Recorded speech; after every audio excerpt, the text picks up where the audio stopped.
السلام عليكم. انا فهد، عندي 26 سنه، موظف وبحمد ربنا عايش حياه مستقره اجتماعي مع اهلي وقرايبي، بس ساكن في الشرقيه تحديدا الدمام، ومش متجوز، عايش مع اهلي في البيت الكبير. عيلتنا كبيره 8 افراد، وابويا وامي ربنا يطول عمرهم. عندنا عاده ما نقطعهاش، كل يوم جمعه بعد العشاء لازم نتجمع في بيت جدي، خالاتي واخوالي وعيالهم. البيت بيبقى مليان ضحك وهزار وكده يعني. المهم انا ليا جروب كده مع قرايبي القريبين مني في السن، يعني انا وفيصل وسعود وعبد العزيز. كنا بنقعد دايما مع بعض، بس للاسف الجلسه دي ما بتحصلش غير مره واحده في الاسبوع، غير بقى ايام زمان لما كنا صغيرين كنا بننام مع بعض عند جدي كل يوم تقريبا. المهم في يوم جمعه كنا متجمعين، خالي محمد فجاه فتح موضوع وهو بيتكلم مع خالاتي، قال لهم فاكرين سفرتنا للمزرعه بتاعت اخويا نصر؟ وكلهم قعدوا يضحكوا على المواقف اللي حصلت هناك، بس خالتي قالت سيبكم من دي. فاكرين يوم ما كنا نايمين هناك وجت ام نور الله يرحمها وصحتنا من النوم عشان نروح نصلي الفجر؟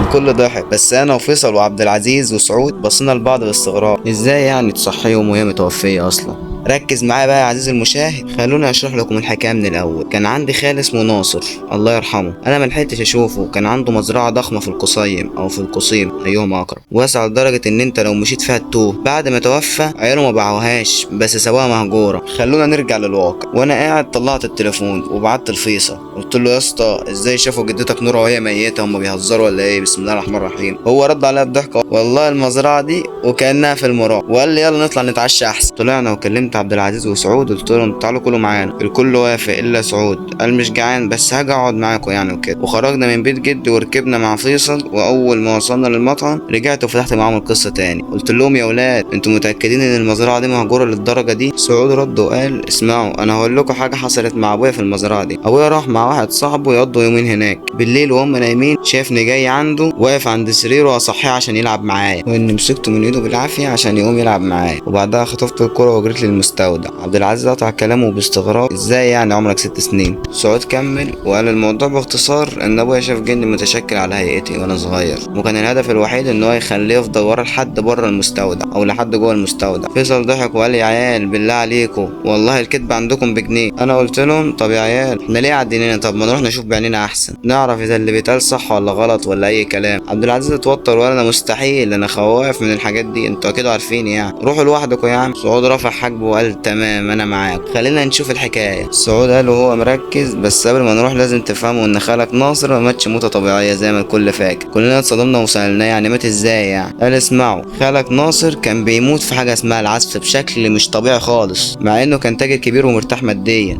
سعود كمل خالك كان صوته حلو جدا، وكل ليله كان يروح المزرعه لوحده يقعد هناك في المستودع ويعزف بقى. المستودع اصلا كان مجلس كبير بس اتغير بعدين واتحول لمستودع تخزين. سكت شويه وقال وفي يوم من الايام جات له جنيه كانت بتظهر له على شكل بنت جميلة تقعد قدامه على بعد مترين، كل ما يحاول يقرب منها تبعد، وهو انفتن بجمالها وموضة. ومن يومها ما بقاش يعدي يوم من غير ما يروح المستودع يعزف لها آخر الليل وهي قاعدة مبسوطة قدامه. خالي ناصر كان عارف إن الجنية هتيجي من صوت ضحكتها، ضحكة بعيدة في نص الليل دي تبقى الإشارة إنها جاية. وقتها كان يشد حيله في العزف ويغرق معاها في عالم وهمي. بس كلنا ضحكنا لما سعود قال إن خاله كان بيكتب لها أبيات شعر. ضحكنا مش تصديق، لا ده لكن صدمة إن الكلام ده طلع متوارث وفعلا حقيقي. سعود كمل وقال تخيلوا ان الجنية طلبت منه انه يسيب مراته، وتخيلوا ان هو فعلا انفصل عنها ونفذ كل حاجة كانت عاوزاها الا طلب واحد رفضه مهما حصل. ومن ساعتها راحت وما رجعتش. وقال لنا خالك ناصر بعد اللي حصل ده قعد مهموم في المزرعة، كل يوم يدخل المجلس اللي هو دلوقتي المستودع ويقعد يلوم نفسه، حاسس ان هو ضيع فرصة غريبة حبه هو من بينه وبين كائن مش من عالمنا. وفي الاخر اعتزل العزف وقعد يكتب رسائل طويلة فيها اعتذار لاهله واولاده، رسائل مليانة وجع وكلام عن الجنية اللي عاشقها. وبعدها بايام قليلة توفى الله يرحمه،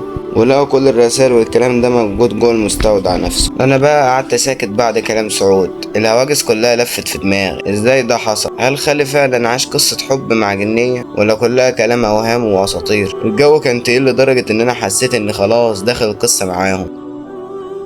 وبس كده لحد هنا يكون خلص الجزء الاول من قصة تصدق نسيت اكتب لها اسم. A few moments later. قصة مزرعة خالي ناصر. واستنوا الجزء التاني. كان معاكم يوسف علاء من قناة فاريوس ستوري، يلا يخرب بيت ده اسم فاريوس ستوري. والسلام عليكم ورحمة الله وبركاته.